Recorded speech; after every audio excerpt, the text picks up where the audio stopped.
사람들은 역전 또는 반전의 이야기에 굉장히 많은 흥미를 가집니다. 우리 역사에서 조선 수군의 기적이라고 불리는 행주대첩 또는 일제강점기의 봉오동 전투에서 정말 아무도 예상하지 못했던 그 역전극의 승리를 가져왔던 일들이 이 많은 사람들에게 회자되는 이유, 그것은 역시 그런 반전의 이야기 때문입니다. 물론 여기에는 우리 2002년에 월드컵도 있죠. 반전에 반전을 거듭했었던 그 흥미로운 일들을 아직까지도 많은 사람들이 기억하고 있습니다. 그러니까 사람들이 이렇게 판이 뒤집어지는 이야기에 흥분하거나 그걸 좋아하는 이유를 저는 나름대로 우리의 삶이 너무 불확실하고, 그리고 또 내가 계획했던 일들이 뭐 그대로 잘 이루어지지 않는 일도 많이 있다 보니 그런 데서 오는 실망이 있지 않습니까? 그런데 이런 역전이 있다, 뭐 반전이 있다 라고 하는 것이 우리에게 이제 좀 주어지는 선물처럼, 카타르시스처럼 이렇게 느껴지기 때문에 이런 일들에 이제 좀 사람들이 환호하는 것이 아닐까, 그렇게 느꼈습니다.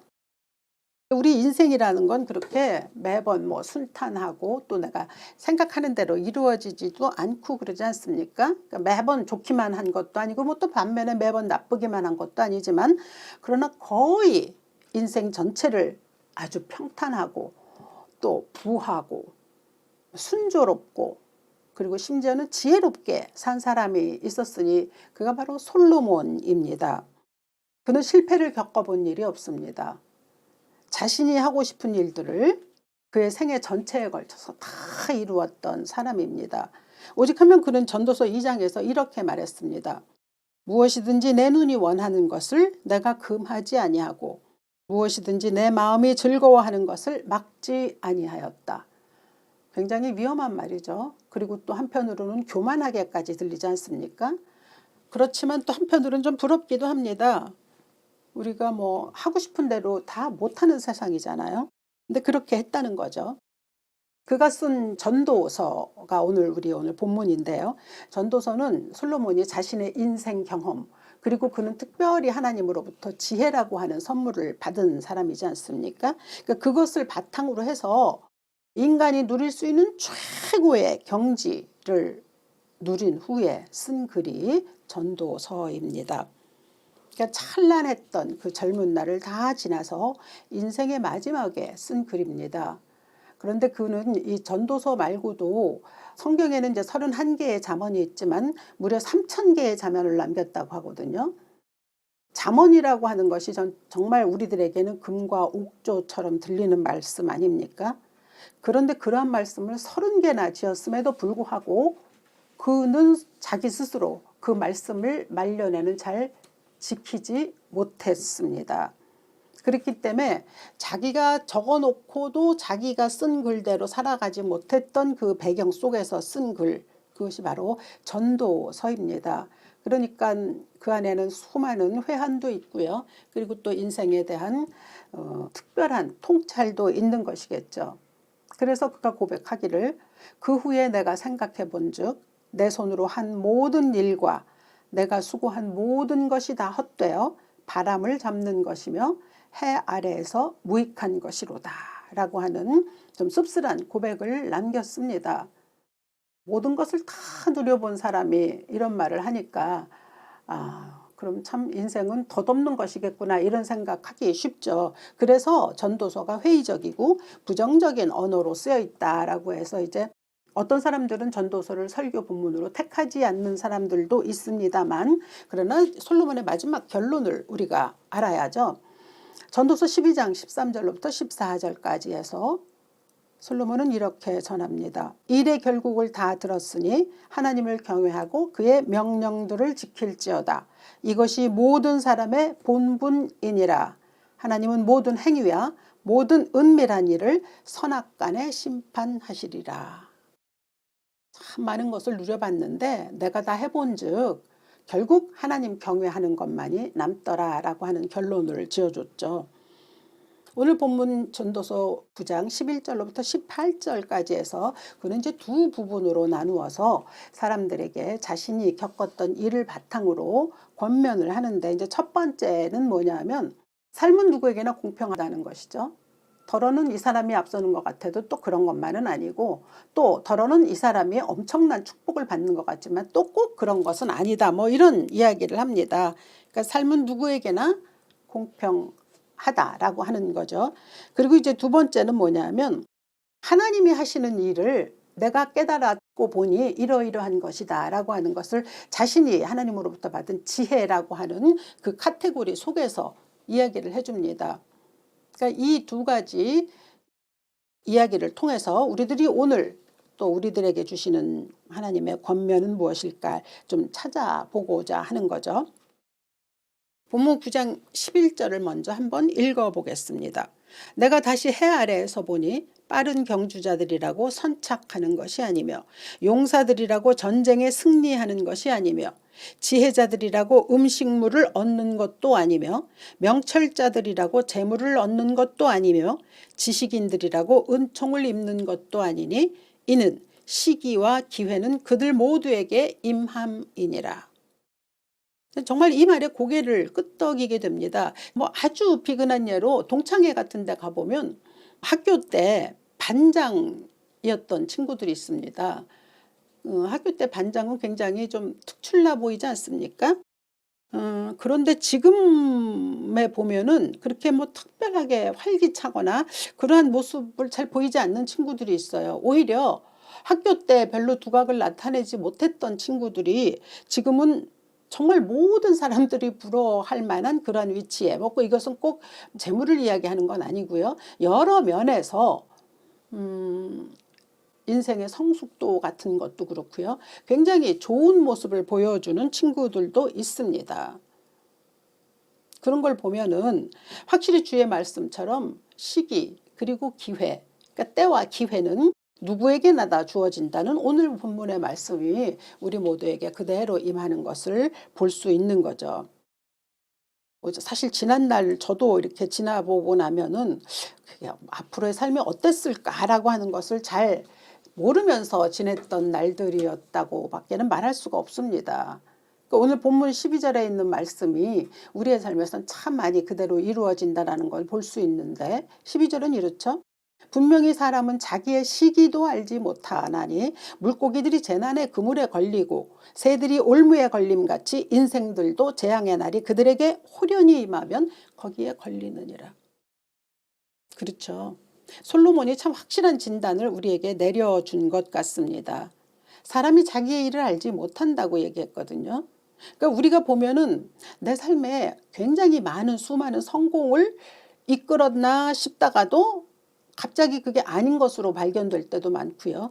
또 내 힘이나 내 조건으로 통제할 수 없어서 실패를 겪을 수밖에 없었던 일들, 그런 일이 얼마나 많습니까?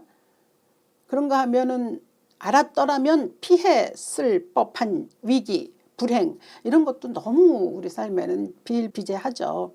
그러니까 우리의 노력이나 능력만으로서는 성공, 실패, 뭐 이런 또 우리의 삶에 다가오는 변수, 이런 걸 통제할 수 없다는 것을 분명히 알 수가 있습니다.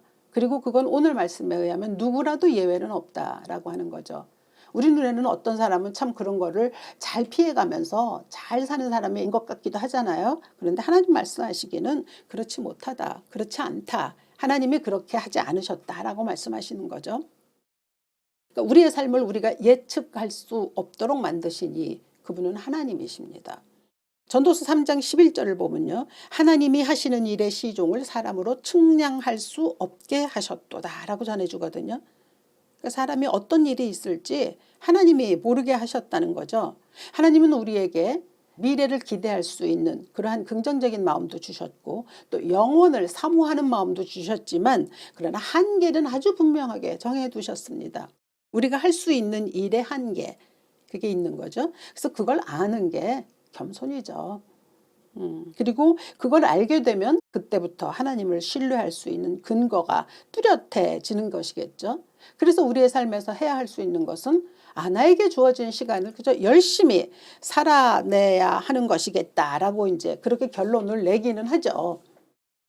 그래도 한번 좀 돌아보면 우리가 어떻게 살았을까라는 것을 한번 여러분들도 지금 이 시간 여러분의 삶을 한번 돌아보실 수 있기를 바랍니다. 여러분은 주어진 기회, 또 삶 어떻게 살아오셨습니까? 저는 부끄럽지만 고백을 하자면 젊었을 때 참 많은 것을 누리도록 하나님께서 허락하셨습니다. 시간, 뭐 또 기회, 재물, 뭐 건강 많은 것을 주셨지만 낭비했습니다. 그러니까 결코 유용하게 모든 것들을 누리고 살지는 못했던 거죠. 지혜가 없었던 겁니다. 그래서 그 지혜 없음에 대한 후회, 그게 아직도 남아 있기는 합니다. 그렇지만 뒤늦게라도 목사가 돼서 이렇게 살고 있다는 사실에 참 만족할 수 있어서 감사하기는 합니다. 그리고 주님 부르실 때까지 이 감사한 삶을 살아가야겠다고 이제 이렇게 노력을 하기도 하고 마음을 다짐하기도 하지만 순간순간 내가 젊었을 때 그 주어졌던 수많은 날들을 조금이라도 더 귀하게 사용했더라면 얼마나 좋았었을까라고 하는 것은 어쩔 수 없는 것으로 남습니다. 우리 친구들끼리 모이면 이렇게 얘기합니다. 이만큼 살았으니까 별로 아쉬울 것은 없어, 이렇게 서로 얘기하거든요. 이 말이 얼마나 사실인지 이것은 이제 각자가 그 죽음의 때를 맞이할 때 증명이 되겠죠. 지금 말은 그렇게 하지만 그때 되면 또 어떻게 바뀔지는 모르는 거잖아요. 그렇지만 그 말을 할 때 우리의 심정은 진심입니다. 이만큼 살았으면 됐어 라고 하는 거죠. 지금까지 살아온 게 충분하고 그리고 또 감사한 마음이죠. 예전에 왜 이렇게 조급했었나 이런 생각도 들죠. 예전에 왜 그렇게 모든 게 다 참 못마땅했었나 막 그렇게 생각하는 거죠. 그러니까 우리에게 주어진 시간을 그냥 흘러가는 게 아니라 에베소서는 말하지 않습니까? 세월을 아끼라 때가 악하니라. 그런즉 너희가 어떻게 행할 것을 자세히 주의하여 지혜 없는 자 같이 하지 말고 오직 지혜 있는 자 같이 하라. 참 지혜가 부족했다는 거죠. 그리고 또 젊은 날에는 뭐 거의 대부분의 사람들이 다 그랬을 것이라고 생각하는 게 뭐 조금 안심이 되기도 하기는 하지만 시간을 값을 치르고 사서 나에게 주어진 것 마냥 그렇게 보낼 수 있었던 지혜의 부족함. 뭐 어쩔 수 없는 일이죠. 그러나 지금이라도 또 우리에게 주어진 시간들을 잘 살아내야겠다라고 하는 그 이제 결심은 또 하고 있는 셈이기도 합니다. 오래전 영화긴 한데요. 이제 많이들 알고 계시는 포레스트 검프라는 영화가 있죠. 포레스트 검프는 지능이 75이죠. 그리고 다리 교정기를 착용할 정도로 신체적인 어려움이 있는 사람이었습니다. 그렇지만 그럼에도 불구하고 또 그 영화 속에서 보면 많은 상실을 겪죠. 또 아픔도 겪습니다. 그래도 달리지 않습니까? 그래서 이제 뛰어난 달리기 실력으로 인하여서 미식 축구 선수도 되고 또 전쟁에 가면 전쟁 영웅도 되고 또 나중엔 사업을 해서 성공한 사업가가 되기도 하는 이제 그런 모습을 보여줍니다. 그를 보면은 꾸준히 자신에게 주어진 기회를 잡죠. 그리고 그 길을 그냥 갑니다. 그의 인생에도 예기치 않은 반전이 있었거든요. 역전도 있었죠. 그러나 그에게 주신 그 하나님의 때 그리고 기회의 그 메시지가 어떤 것인지를 영화는 우리에게 강력하게 전달해 줍니다. 참 좋은 영화라고 저는 생각을 합니다. 그 영화에 나오는 대사 가운데 이런 게 있죠. 인생은 하나의 초콜릿 상자 같아서 내가 어떤 초콜릿을 집게 될지는 알 수 없다. 그래서 이 말이 그렇죠. 우리 인생이 초콜릿 상자 같다. 그렇기 때문에 내가 어떤 그 초콜릿을 끄집어낼지는 알 수 없다라고 하는 것이 참 마음에 와 닿습니다. 비록 우리가 살다가 나는 좋은 때를 놓쳤다, 기회를 놓쳤다라고 생각해서 그것 때문에 속상해지는 때가 있습니다. 그리고 실망하는 때도 있죠. 때로는 이제는 다시 그때로는 돌아갈 수 없을 것 같다라고 하는 조급함도 있죠. 그렇지만 여전히 인생은 우리를 데려가실 그날까지 하나님께서 우리에게 허락하신 초콜릿 선물 상자와 같다라고 생각하는 그 관점, 그것이 우리에게 참 필요할 것 같다는 거죠. 그래서 오늘도 또 다른 초콜릿을 집을 수 있다라고 하는 기대감을 가지고 살아간다는 거, 그거 굉장히 귀하고 복된 일 아닙니까? 하나님은 우리의 삶이 지속되는 한 여전히 당신의 섭리로 수많은 일들을 행하실 것입니다. 그리고 우리는 또 어떤 것을 집어낼지 모르는 그 삶의 신비를 가지고 있다라고 하는 점에 우리의 생각에 포커스를 좀 돌려야 할 것 같습니다. 오늘 이 말씀처럼 아무리 빨리 달린다고 해서 그가 1등 하는 것이 아니다라고 말씀해 주고 있지 않습니까?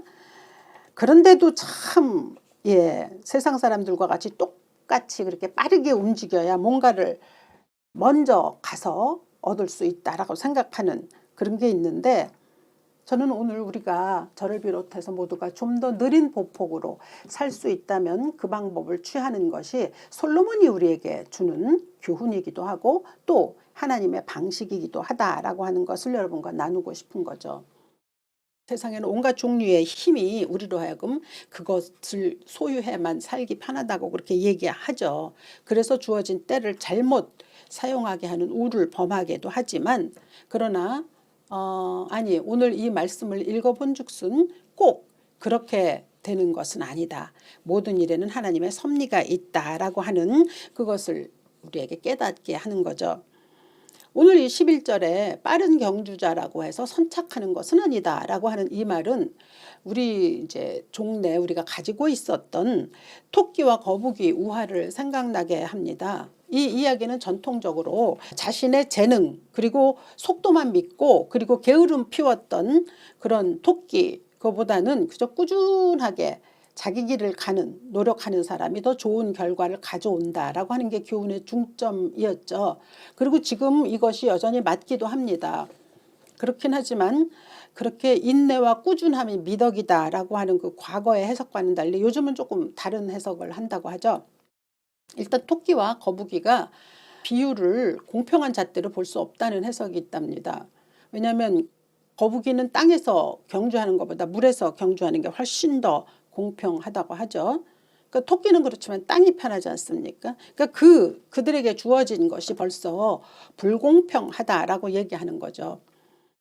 그렇기 때문에 이 우화에서 우리가 받아들여야 될 교훈이 있다면 단순한 노력, 꾸준함, 그것이 모든 것을 보상받는다라고 하는 그 메시지보다는 그냥 경쟁하지 아니하고 서로 돕고 함께 가는 삶의 가치가 중점적인 메시지가 된다라고 하는 것인데, 이것이 과연 또 현대 사회에 다르게 적용한다고 하지만 얼마나 많이 또 사람들이 그 적용점을 받아들일지는 또 잘 모르겠습니다.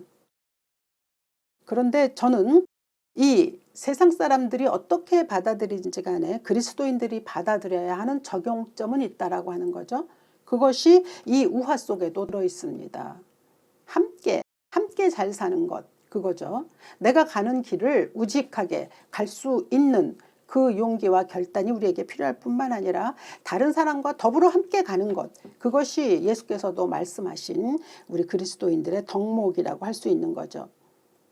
세상은 죄의 힘이 누르고 있고 또 선하게 사는 자가 승리하는 것 같이 보이지 않고 또 권세를 휘두르는 자가 더 쉽게 이기는 것 같이 그렇게 보이지 않습니까? 그래서 부조리하다고 느끼기도 하고 막 그러기는 하지만은, 그리고 심지어는 또 악인이 더 복을 많이 받죠. 그리고 또 참 희한해요. 우리가 볼 때 공통적으로 좀 악인이라고 생각하는 사람들, 물론 이것조차도 하나님 앞에서는 교만일 수 있지만 그런 사람들이 더 건강하고 오래 사는 모습을 많이 봅니다. 그래서 뭐랄까 허탄하기도 하고 기운이 빠지기도 하죠, 사실. 그래서 우리는 여전히 솔로몬 같은 지혜자를 원합니다. 왕으로서 권세를 가진 자로 무엇인가를 휘두를 수 있는 사람을 원하죠. 그런데 솔로몬이 13절로부터 18절까지 해서 들려주는 말씀은 의외라고 하는 거죠. 근데 그는 지혜를 하나님으로부터 선물 받은 사람입니다.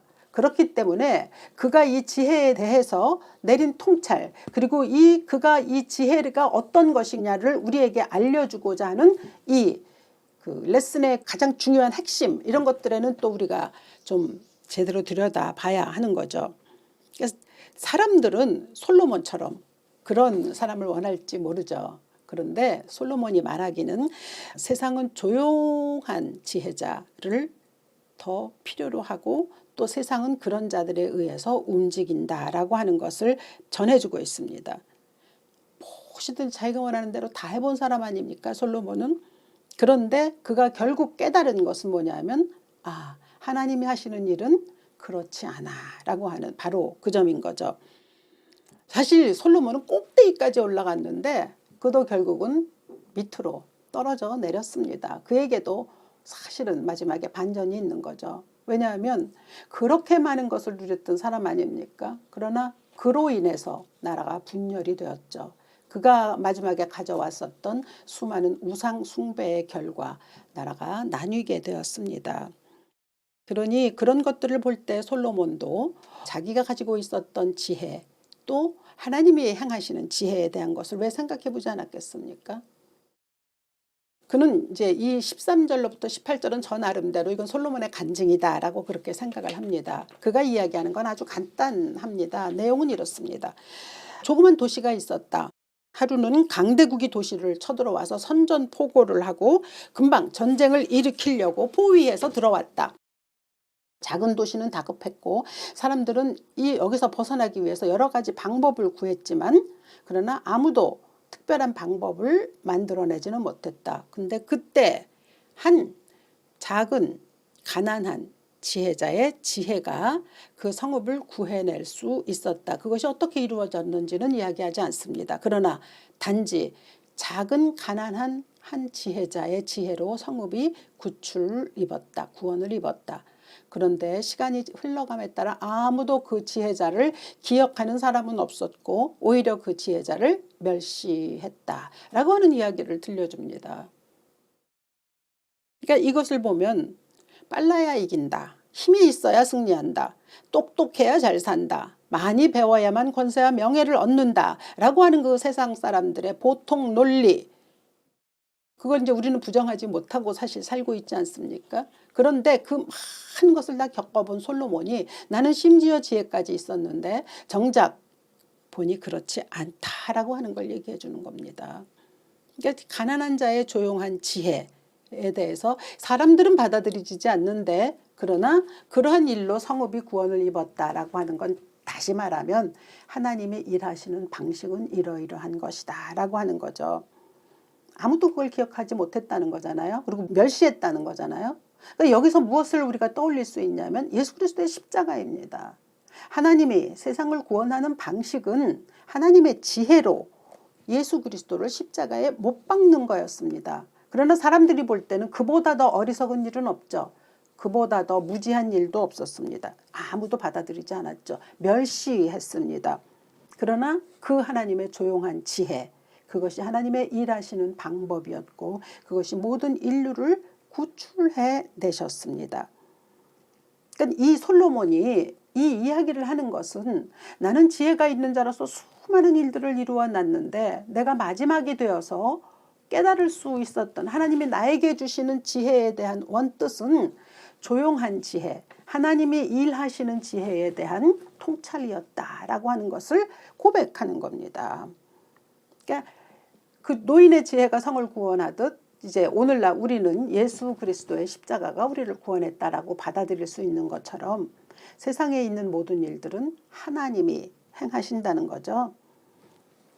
십자가의 섭리, 그것이 아무도 사실 이해할 수 없었잖아요. 그렇듯이 지금도 하나님은 우리가 이해할 수 없는 방식으로 당신의 일을 이루시는 일들이 너무도 많이 있습니다.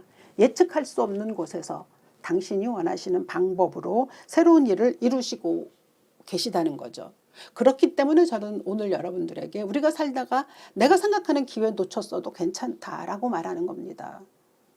내가 섭섭해하고 있었던 지난 날들의 과거 괜찮다라고 하는 것이죠. 왜냐? 하나님은 여전히 일하실 것이고 하나님이 우리에게 허락하신 인생 상자 속에는 수많은 초콜릿들이 아직도 있을 것이고 우리는 그것을 기대를 가지고 바라보고 꺼내면 되는 것이니까 그런 거죠. 원래 이게 인생이라는 게 우리가 바라는 대로 원하는 대로 흘러가지 않잖아요. 그건 우리가 그냥 자조적으로 이야기할 게 아니라 하나님이 말씀하셨어요. 오늘 지금 11절에서 아무리 빨리 달린다고 해도 그 빨리 가는 사람이 선착하는 게 아닌 것이 왜? 하나님이 모두에게 다 이 때와 기회를 주셨기 때문이야 라고 하는 그 말씀인 거거든요. 그러니까 하나님의 섭리만이 영원하고 하나님의 하시는 일만이 지속이 된다라고 하는 거죠. 그래서 우리는 한번 뭐 좀 또 돌아보고자 합니다. 지금까지 살아올 수 있었던 것, 뭐 운이 좋아서도 아니죠. 재능 때문도 아니었을 것입니다. 보이지 않게 그러나 조용하게 하지만 강력하게 역사하시는 하나님의 지혜, 하나님의 섭리, 하나님의 사랑이 우리에게 있었기 때문입니다. 물론 그 안에는 슬픈 일도 있었고 고난도 있었죠. 그리고 이것이 어떤 이에게는 어린 시절에 많이 닥쳐왔을지도 모릅니다. 저 같은 경우가 좀 그랬거든요. 그런가 하면 어떤 사람은 또 중년에 이러한 많은 어려운 일들을 겪을지도 모르죠. 또 어떤 이들은 안타깝지만 노년에 이러한 일들을 겪을 것입니다. 그러나 하나님 말씀하십니다. 누구에게나 다 시기와 기회가 있다. 이때 때와 기회가 있다는데 이건 여러 가지로 번역이 됩니다. 뭐 찬스를 주신다 그런 말이기보다는 누구에게나 다 불행의 때도 있고 행복의 때도 있다라고 하는 그런 뜻이거든요. 누구에게나 다 있는 거죠. 우리 고난이 없는 시절 없잖아요.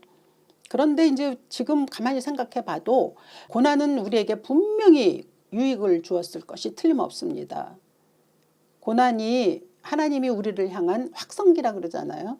그러니까 그때까지 좀 정신이 없다가도 고난이 닥치면 정신 차려 뭐 이러는 걸 확 들을 수가 있는 그런 계기가 된다는 거죠. 그래서 또 하나님 앞에 집중할 수 있게 되는 것이니까 그런 면으로 보자면 이제 유익이라고 하죠. 당하는 사람은 힘들긴 하지만 그러니까 그런 유익을 끄집어낼 수 있어야 되는 게 지혜로운 사람 아니겠습니까? 예, 우리의 삶은 의외성 그리고 예측할 수 없는 불안감이 있습니다. 그렇기 때문에 하나님의 섭리에 집중하고 그리고 또 놓친 기회가 있다면 또다시 주어질지도 모르는 그러한 것을 바라볼 수 있는 것이 우리에겐 꼭 필요하죠. 솔로몬이 얘기합니다. 우리에게는 수많은 기회와 시기가 주어진다. 그래서 사람들은 그 기회를 잡아서 일을 시도한다. 하지만 모든 시간을 주관하시는 이는 하나님이시다. 그리고 그 하나님의 뜻 가운데는 슬픔의 때도 있고 기쁨의 때도 있다. 하나님은 분명히 우리에게 다양한 기회가 임한다고 말씀하셨습니다. 이제 기회가 불평등하게 보이는 그 이유, 그 까닭은 인간의 책임이기도 하고요. 부조리한 현실 탓이기도 하죠. 혹시 여러분들 지난날에 대한 상실감 혹시 있으십니까? 지난날에 내가 놓쳤던 수많은 기회들에 대한 속상함이 혹시 아직도 있으십니까? 하지만 우리가 기억해야 할 것은 그건 것 같아요. 거북이가 늦다고 꼴등하는 거 아니잖아요. 그죠? 또 그 야곱과 에서의 경우처럼 장자권을 가졌다고 해서 꼭 그가 또 장자의 축복을 받는다는 법도 없는 거거든요. 그러니까 세상에 일어나는 모든 일은 하나님의 주권 속에 있기 때문에 그 주권에 우리가 순종하는 것이 가장 중요한 거죠. 예수님의 우편에 있었던 강도 보십시오. 정말로 잘못된 죄인이잖아요. 악인이잖아요. 그런데 마지막에 얼마나 기가 막힌 구원을 선물로 받았습니까? 오늘 또 이 솔로몬의 말 속에서 받을 수 있는 교훈이라고 한다면 우리 그리스도인들은 토끼와 거북이가 함께 경주를 하듯이 우리의 삶에 놓인 수많은 동지들과 함께 길을 걸어가는 것이어야 하지 않겠나 이제 그런 생각이 듭니다. 다른 사람에게도 내가 기회를 나누어 줄 수 있는 그런 일 그러면서 나는 내 갈 길을 그냥 가는 거죠. 내가 할 일을 내가 하는 거. 그 포레스트 검프에서 포레스트 검프가 하는 말 아닙니까? 나는 내 할 일을 그냥 합니다. 그게 굉장히 중요한 거죠. 그러다 보면 놓치기도 하고 뺏기기도 하고 잃어버리기도 하지만 그래도 오늘 또 내가 내 할 일을 하는 거. 예. 그러다 보면 하나님이 혹시 압니까? 우리의 인생의 말년에서도 역전을 이루어 주실지 반전을 이루어 주실지 그러한 기대가 여러분에게 있기를 바라고 여러분의 인생 삶 속에 수많은 초콜릿들이 하나씩 하나씩 주어지는 그러한 은혜가 여러분에게 있기를 이 아침 주 예수의 이름으로 축원합니다. 살아계신 아버지 하나님이 우리에게 허락하신 삶은 참으로 버라이어티합니다. 그 안에는 슬픔도 있고 기쁨도 있습니다. 그리고 이것은 하나님이 정하신 이치입니다. 그러므로 우리의 삶에서 하나님이 허락하신 그 인생을 아름답게 볼 수 있는 긍정적인 눈과 그리고 또한 우리가 소망의 눈으로 이 땅을 살아갈 수 있도록 우리를 축복하여 주시옵소서. 그래서 또 우리의 삶에서 때로 기막힌 반전도 있게 하시고 또 놀랄 만큼의 즐거운 역전도 있게 하시고 또 하나님이 나와 함께 하시는 동행의 그 삶이 충만하게 이루어질 수 있도록 축복하여 주시옵소서. 주 예수 그리스도 귀하신 이름으로 기도합니다. 아멘.